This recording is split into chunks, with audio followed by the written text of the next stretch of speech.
Сегодня 18 апреля 2025 года, и всех приветствую из Одессы. И да, это видео я снимаю сегодня, несмотря на то, что кажется, что это лето, потому что у нас уже вовсю расцветают, распускаются листья каштанов. Вот люди в футболках даже ходят. Что значит в Одессе потеплело?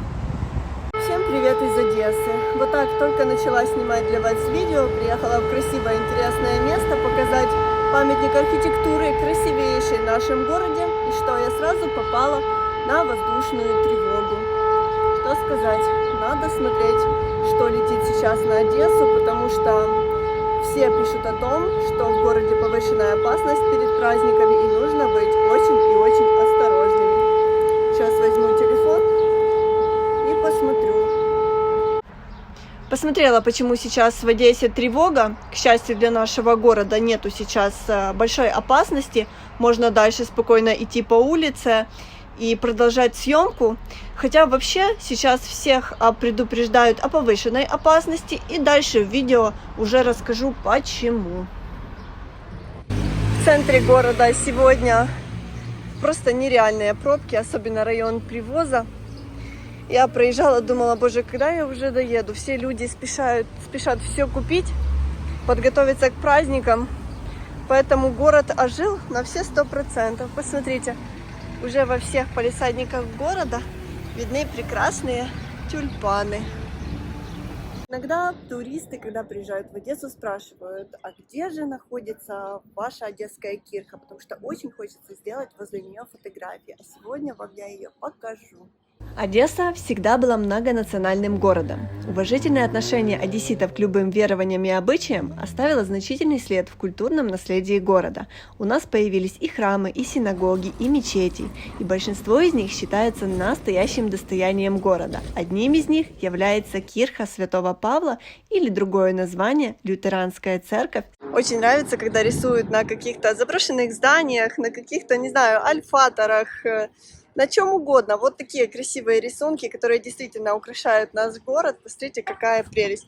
Есть люди, которые даже рисунки умудряются портить, но очень хочется верить, что они исправятся, и будет все меньше и меньше. Так, сегодня в кирхе какая-то ярмарка продолжается, поэтому сейчас с вами посмотрим, что же там происходит. Музыка играет, тревога закончилась. Поэтому можно немного расслабиться. Когда-то в Одессе проживало много немцев, и даже недалеко от города была основана немецкая колония. Поэтому в 1824 году было принято решение построить немецкую церковь в городе. У кирхи своя очень непростая и интересная история. Я, наверное, не буду углубляться в нее, потому что это займет целое видео. А если вам интересно, то вы можете найти всю информацию в интернете. В кирхе проходят вечера органной музыки, поэтому если вы являетесь ее поклонником, то обязательно приходите послушать. Как я уже сказала, видно, что сегодня здесь проходит пасхальная ярмарка. Ну а мы не можем пройти мимо и должны обязательно заглянуть, посмотреть, что же здесь есть интересного. О, Мачею, поздравлення до Шицина, зобач, у нас теж є таке.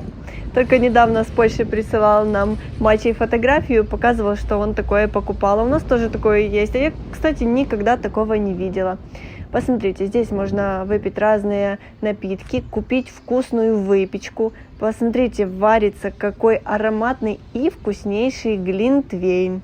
На ярмарке просто невероятно аппетитно пахнет, и это овощи-гриль, здесь и баклажаны есть, и кабачки, и грибочки, но еще очень ароматно пахнет мясом. Но до мяса мы сейчас дойдем. Посмотрите, перец, кабачки, все это на углях.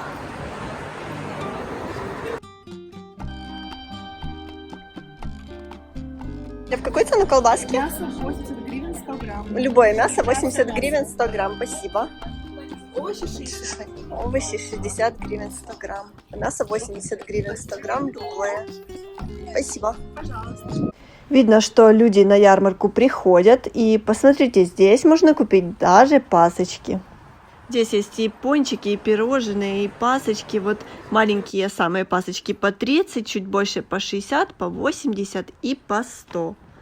Посмотрите, какие на ярмарке можно приобрести веночки. Они здесь по 300 и по 400 гривен, ну просто сказочные. А вот корзинка какая красивая. Продавец сказал, что корзинка отдельно стоит 600 гривен, а декор корзинки 300. То есть вместе набор 900 гривен, но выглядит просто невероятно красиво. Так для девочки в церковь вот просто прелесть. Здесь можно купить и даже подставки для пасхальных яиц и Пасхи. И посмотрите, какие здесь есть невероятные веночки. Цена их 2 800 гривен. Это все ручная работа, но выглядят очень и очень красиво. Ярмарка хоть и небольшая, но можно найти много всего интересного. Есть даже натуральная косметика, мыло ручной работы, чтобы перед Пасхой все были чистыми и обязательно красивыми. Дальше здесь все handmade, все ручная работа, есть и украшения, есть и игрушки ручной работы, есть и одежда, чтобы перед Пасхой все были еще и нарядными.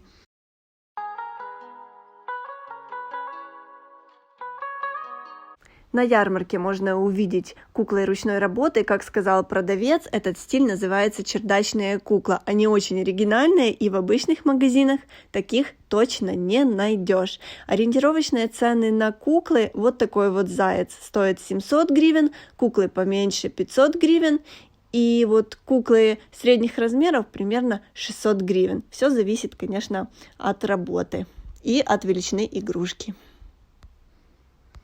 А вообще на ярмарку приходят не только люди, но и животных приносят вот в таких вот сумках. Обязательно есть прилавки с медом, потому что куда в Украине без меда. Вот такие вот орешки с медом 300 гривен, вот баночка рядом с медом 150, маленькая 60, чуть больше 100.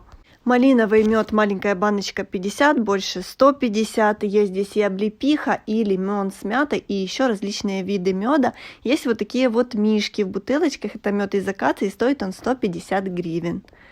Есть здесь и свечи из натурального воска, и маленькие вот такие свечки в виде цветочков по 50, а вот такие окрашенки по 80.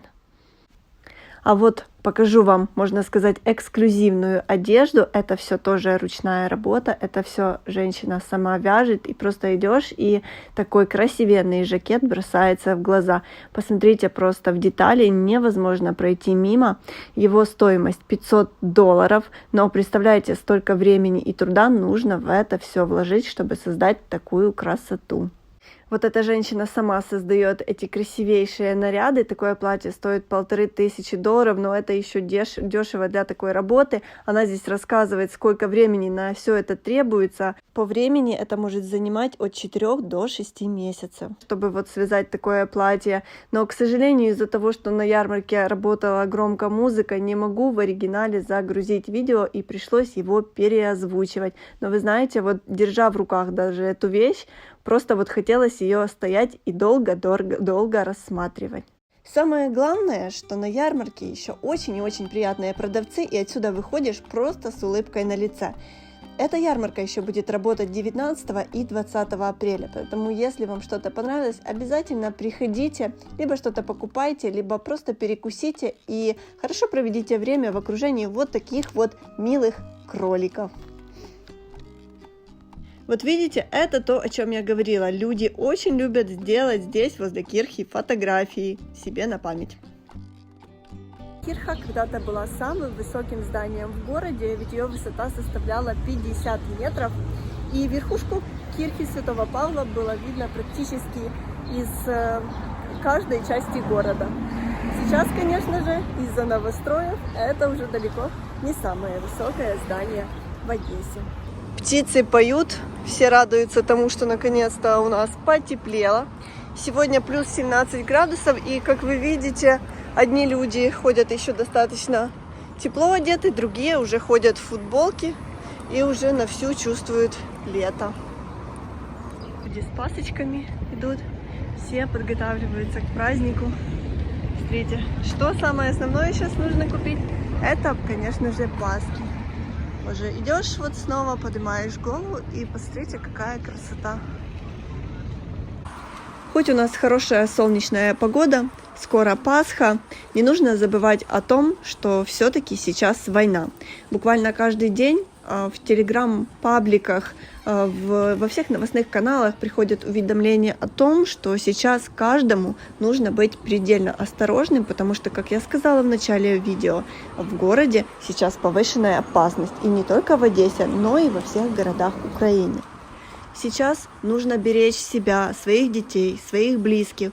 Очень просят избегать массовых скоплений людей, особенно в центрах городов, придерживаться всем комендантского часа. И самое главное, нужно реагировать на сигналы воздушной тревоги. Очень часто люди даже не хотят смотреть, что летит на город, но это нужно делать, чтобы хоть как-то постараться защитить себя и своих близких. Смотрите, какой красивый рисуночек. Забетонировали окна и на них нарисовали вот такие вот картины. Роман, я уверена, вы смотрите это видео, поэтому хочу вам передать большой привет и большую благодарность от котика. Вот так сегодня живет Одесса. Кто-то отдыхает, кто-то готовится к праздникам.